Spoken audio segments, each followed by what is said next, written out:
online at wingzone.com.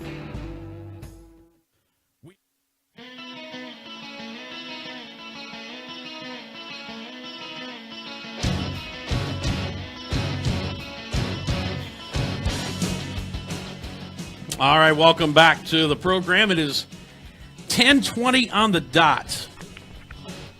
I love it when somebody's prompt. Just, hey, right on time.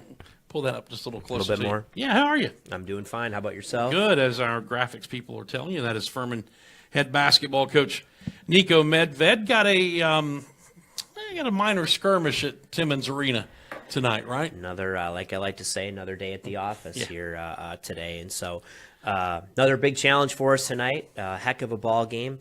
Should be a lot of fun. And as this season has gone on and the challenges have come one after another, and to watch this team meet those challenges and face some adversity, and it just has to make you really happy that this is the profession that you chose. I mean, really, to watch how this team has grown, the program has grown, and what these kids are accomplishing right now, I would imagine there's some great satisfaction there for you. Well, without question, it's the great part of coaching is to see, the kids. And I've got a great group. I got just high character kids. They're a terrific group to work with. I've got a great staff, and so it's good to see some good things happen to good people, and we are enjoying it. But you know what? There's so much left to be played, and as a coach, and I don't try to get too up. I don't try to get too down. We try to live in the moment, and we are enjoying the enthusiasm and the thing around the program, but just trying to keep our head down. But it is fun. It's fun to see some of these kids grow, and the kids who put in a lot of work starting to have some success, and that's what it's all about. And hopefully, like it's a message to the younger players that, hey, if you stick with it, if you keep working, good things can be ahead for you too. And because we have a lot of guys who are living examples of that.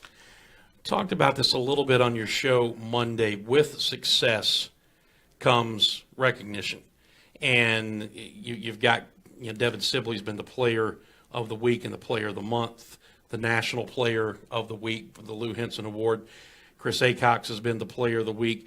I saw last night Channel 4 was there and did a nice little feature on Devin and the program. These are the things that winning teams have to deal with all the time. So obviously, on one hand, it's a plus and a positive. On the other hand, it's a new set of circumstances for your kids to learn to deal with. It is. Those are all good problems, right? First world problems right. To have. And so those are good things. You're right. Like with winning comes recognition. And I feel like, it was starting to happen. I feel like our kids have handled it well. I mean, I think they know. And maybe it's also because they've been on the other side of it too now. I mean, they've been on the other side where they haven't had it go their way, and so they know what that's like too. And I think that gives them some perspective of kind of what it takes to be successful. And so I definitely prefer it this way. But I think, the journey is important too, that a lot of these guys went through. And it's something new, but I think it's something we've handled well, and we really haven't focused a whole heck of a lot on it. We've really just focused day to day on what we have to do. And same thing, we kept our head down, and we're just trying to prepare for a great opponent tonight. Yeah, and that's what you have to do as a coach, and what players have to do, where those of us who tell the story of the game, we're looking at all of the other things that go along with that, things like the fact that you've won 8 road games this season. The school record is 9. The 6 straight wins in conference hasn't been accomplished since 1980 when they won 7 in January. You can match that tonight, which happened to be the last time they went to the NCAA tournament. So, I mean, there's a whole storytelling mode to it, bringing in where I talk about this program going to rarefied air, which is great, but somehow you guys have to put your blinders on and just focus on the task at hand day in and day out. Yeah, and I mean, I'd be surprised. I think you told me that after about I didn't even know that, and I didn't know that 6 straight conference games, the first time since 1980. I mean, we didn't know any of that stuff going in. Somebody informed it to us, and it's not really even something I ever talk about with the team our staff, and that is neat, and it's neat that people are talking about that, and that was our charge, right, to come back and to put Furman basketball on the map again and make it matter, make us competitive, make us a contender in the Southern Conference, and we've been able to do that, but we got a lot of work ahead of us, and that is, I mean, our kids are funny. I mean, they know what's at stake, but they do a great job of just trying to stay focused on the moment. But listen, they all read all the stuff. You don't have to in today's day and age with social media and everything out there. Kids know. Kids know where they're at in the standings. They know what's going on. They read it. They hear it. You don't have to, and so that's your challenge, is to really just talk about what's important right now, and that's the next thing. And but there is a lot of positives with it too. Speaking of social media, before we start hyper-focusing on tonight, different coaches take different attitudes as social media has become the cultural phenomenon that it is. Some coaches, when the season starts, make their kids shut down all the social media until the year is over. You haven't done that with your kids. Well, what's your philosophy behind that? Well, I think, and listen, there's no right or wrong. This is just my philosophy, but you got to, fight, flight, or flow, and social media is here to stay. It's only getting bigger. It's part of our kids' lives. It's part of the lives. Heck, you look at politics, you look at anything right now, and it's not going to change. It's just going to become more and more a fabric of our society. So in my opinion, instead of trying to run away from it or hide your kids, you need to teach your kids and yourself how to live in that world, how to live in it responsibly, to understand what that means for you as a student athlete, somebody who's maybe more of in a high profile sport. So everything you say and do, and so I just think that's my mindset is to teach our kids how to use it. I trust them.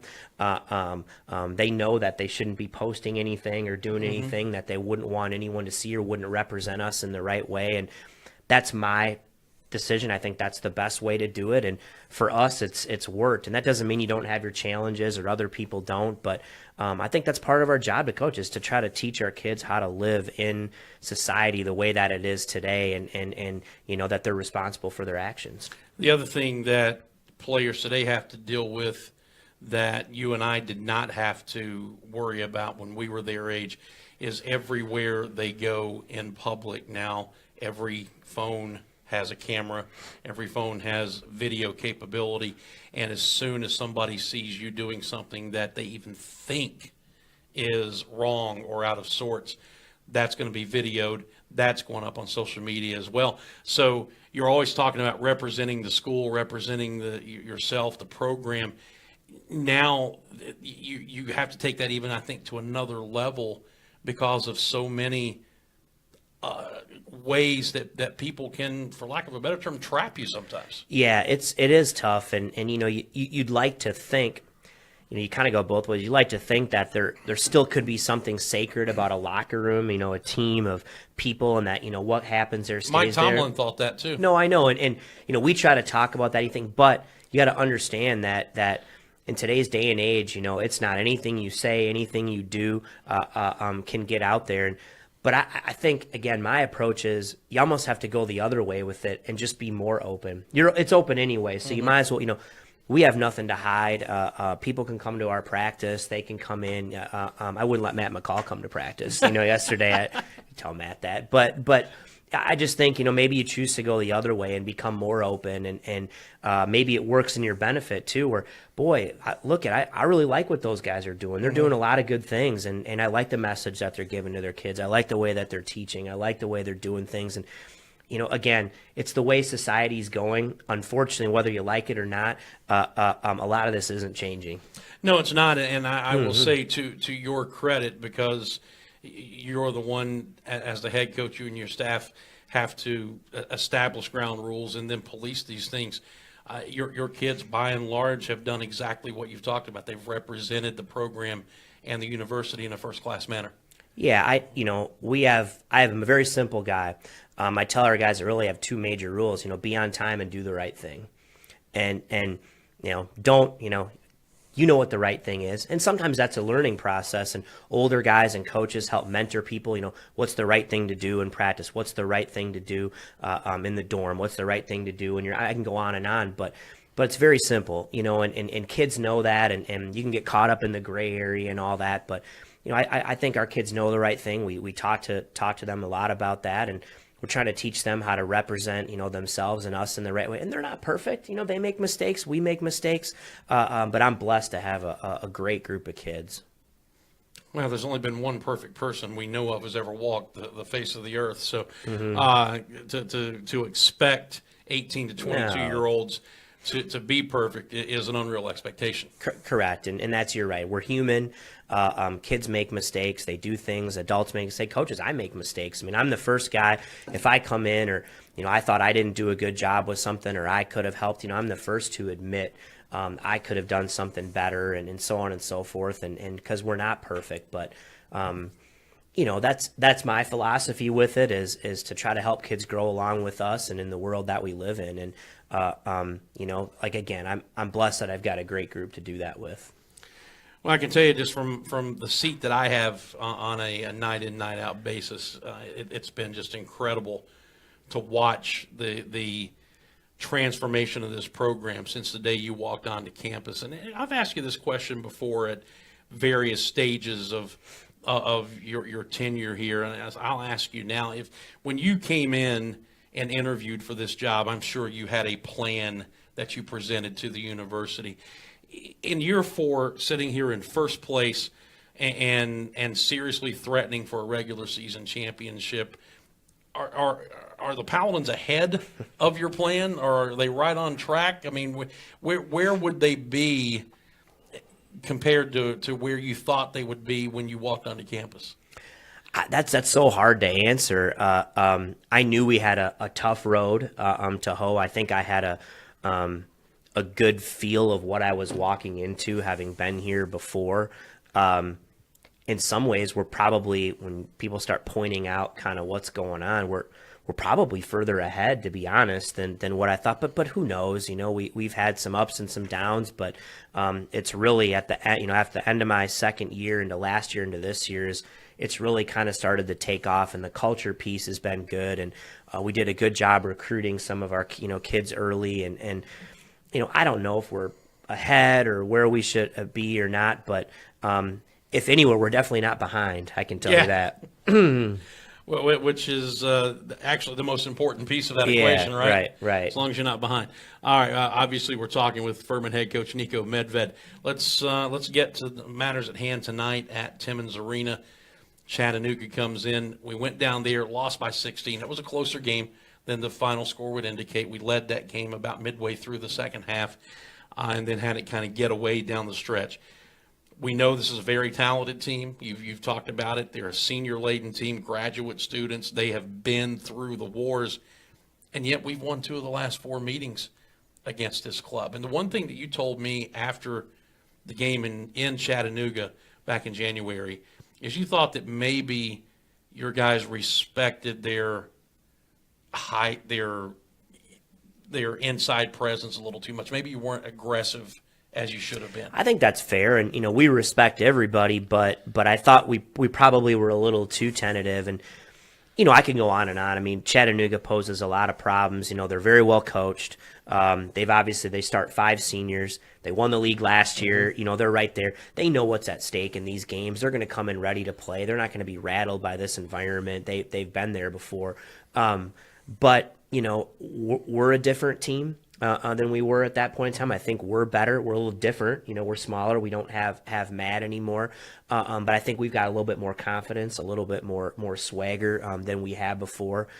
They're unique and they have length. They're big at the 5 spot. They can play the London kid and Toyo together, but they're big at the 5. So what they really have is a lot of length on the perimeter as well. And they switch all screens 1 through 4. One of their MOs defensively is to try to limit 3-point attempts. And they really do a good job of that. They switch out, they get out to your shooters, and you put the ball on the floor, and it's hard to finish against Toyo sometimes. But having said that, we had a lot of opportunities, in the paint and the rack zone, and we didn't get to the free throw line. We didn't finish very well, and we're going to have to do those things, and we're going to have to be a lot better in transition. But I'll even take that back a step in the first game. We were that was one of our worst defensive performances of the year if you just look at the analytics. And a lot of that was them and how they play. They get to the offensive glass, they drive it. They made a lot of threes that game as well, and that's not always their MO. But for us, we're going to have to be a lot better on the defensive end, and we're going to have to scrap and claw. And can we hold this team to one shot? We did an okay job down there, but can we do that and then be able to get out and transition and try to attack these guys before their length gets set, I think is a huge key. One of the things we did well down there, Dan, we didn't turn the ball over. And it's gonna take the same kind of effort tonight. You know, we're gonna have to maybe turn them over a little bit and get some deflections and steals. And we got to take care of the ball. But it should be a heck of a game. They're going to play well. They're going to be ready. I know we're going to be ready. We're going to compete. It should be a heck of a game. I like what you said Monday. You said that we know we're going to get their best shot. But he kind of looked at me and smiled and said, but they're going to get our best shot too. Well, I hope so. We better, you know, and we're going to compete. I'm not worried about that with our guys. Our guys are going to come out and compete and play their tails off, and we'll just leave it all out there, and it should be a heck of a game. And our guys have confidence in what we're doing, and you know, I think hopefully we'll have a great crowd tonight behind us, and we've played well, obviously, here in Timmins. We played well on the road too, but this should be a heck of a game, and it's the kind of game as a player you live for, right? This is what you want, to be in these kind of positions, and all these games coming down the stretch. So this is the kind of game and the kind of team in which Chris Acox usually plays well when he goes against bigger centers. His quickness really comes into play in this game, and while we had our issues down at the Roundhouse, he played well against Justin Toyo inside.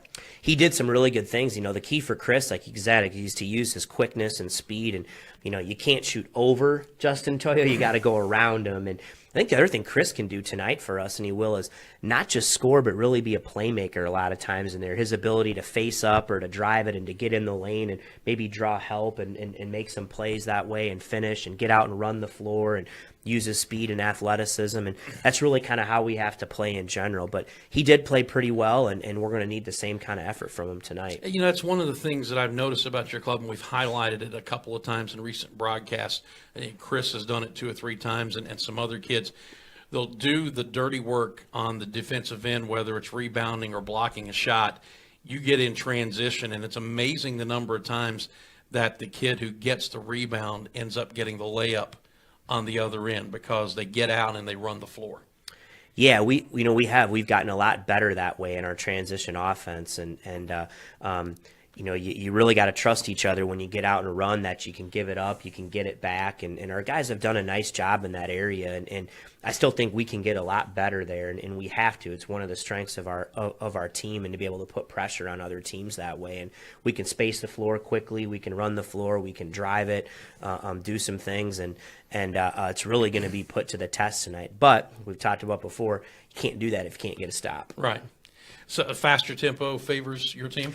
I don't know if it's funny, like people talk about tempo all the time. You know, there's 2 things, though. I don't know if it's a faster pace. I want to be able to get out and run on stops and turnovers, but I don't necessarily want the game going like this. I mean, one of the things, the reason our tempo is slower is because defensively we don't let people score quickly. Right. You know, we get back on defense.